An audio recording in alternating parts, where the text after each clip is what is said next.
Hey everyone, Mr. Sujano here. In this video, we're talking about Xbox 360, Nintendo Switch, and more. Let's get started. Alright, we'll kick things off talking about Xbox 360 emulation with Xenia, and interestingly enough, Xenia was involved in a bit of a controversy today. So here's the tweet that started out the entire discussion, and this whole thing is wild. It says Xenia throwing out a warning accusing you of piracy if it detects ISO files. And here is the actual warning. Piracy is illegal. Stay out of our Discord. ISO files are commonly associated with piracy, which the Xenia team does not support or condone. Any users who come to the Xenia Discord for support who are found to be using pirated games will be banned immediately, regardless of whether they own a physical copy. Now, I could go into a long spiel about how ISO files are not necessarily piracy. I mean, most Linux distributions are distributed in ISO format. But I'm not going to go down that path. I think this tweet sums things up perfectly. When I dump my games off my 360, I use a tool to convert them to ISO, because Xenia isn't able to read them in their current state. Go figure. But wait, there's more, because of course there is. Apparently the warning beeps at full volume on your PC.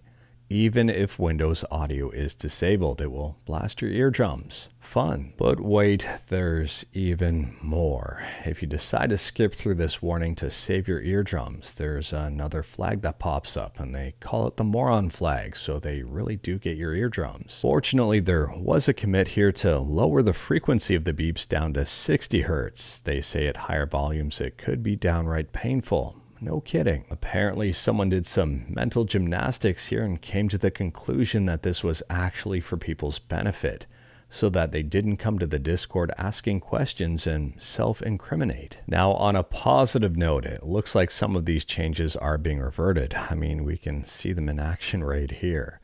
So this is their actual GitHub, the Xenia Canary GitHub, the more experimental version of the emulator. And we can see also remove beep is in there as well. So that's a good thing. And fortunately, they've actioned it and are trying to correct it. So I guess my advice here is that if you are using Xenia Canary, you may want to hold off on updating it just for a little bit, at least until the dust settles. I have no idea why this person decided to make this weird commit.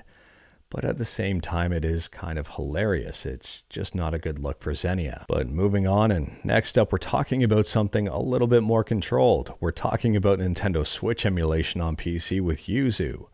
And if you've got an AMD GPU, you're gonna like this update. Interestingly enough, this is all on AMD's side, not on Yuzu's side. The latest AMD Windows driver 23.7.2 solves the Tears of the Kingdom rendering issues for RDNA 3 GPUs and resolves issues with blacklisted Vulkan extensions for RDNA 2. They say they plan to get rid of the blacklist, so make sure to update your driver to the latest before it happens. Next up, we're talking about PlayStation 2 emulation with PCSX2, and there was an update to fix some graphical bugs with a few different games, including Persona 4, Hard Hitter Tennis, and more. For example, here's the before with Persona 4, and here is after. It may not seem like much, but every little improvement counts. Next up, we're talking about another wild story. This one's got a happy ending though, and I'll drop a link to the blog in the description below, and I do recommend checking it out. Anyways, here someone found a Discs of Tron arcade cabinet, a super rare and super expensive cabinet. The cabinet itself weighs about 700 pounds, and someone dragged this to the end of the driveway to throw out with the trash. When the trash company came around, they slapped a note on it saying to break it down. There's no way they're going to take it in that current form. And that's a pretty darn good thing. Someone's trash is someone else's treasure. The kicker here is that everything works. The cabinet is in working condition, and it's got less than 3,000 plays on it. It's a very rare find. You don't see this very often. But switching over to things you see often, and next up we're talking about Amazon with another gaming leak. This one is for the release date of Lego 2K Goal, a soccer or football game that was leaked about a month or so ago. Anyways, here the listing is up on Amazon UK with a September 19th release date. I'm curious when they're actually going to announce this one. Moving on, and we're talking about a brand new competitor for Google Maps and Apple Maps, and it's being launched by Meta, Microsoft, and Amazon. And it's open source. It's called Overture Maps, and it's already got over 60 million places of interest, and it's only going to grow from here.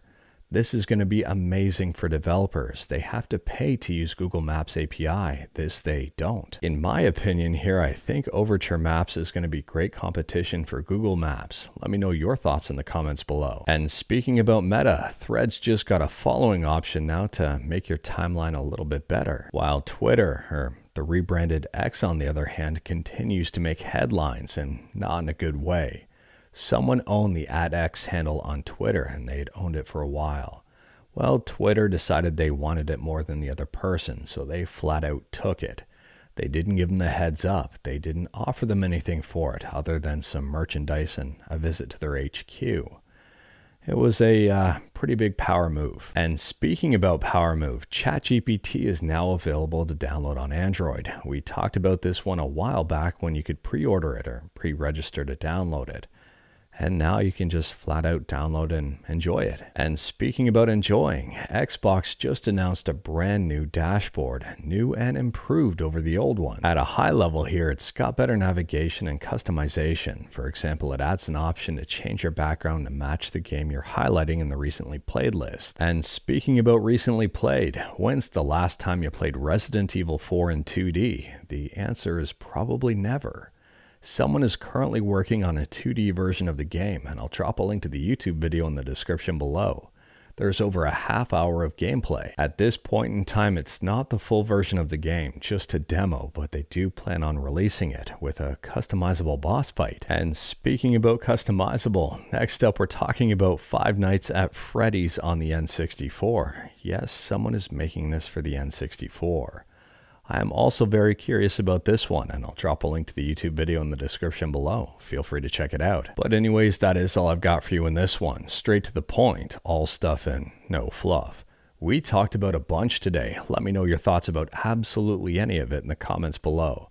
If you like this video, leave a like. If you didn't like this video, leave a like. Hit that subscribe button, check out my other videos. Don't tempt fate, save your state.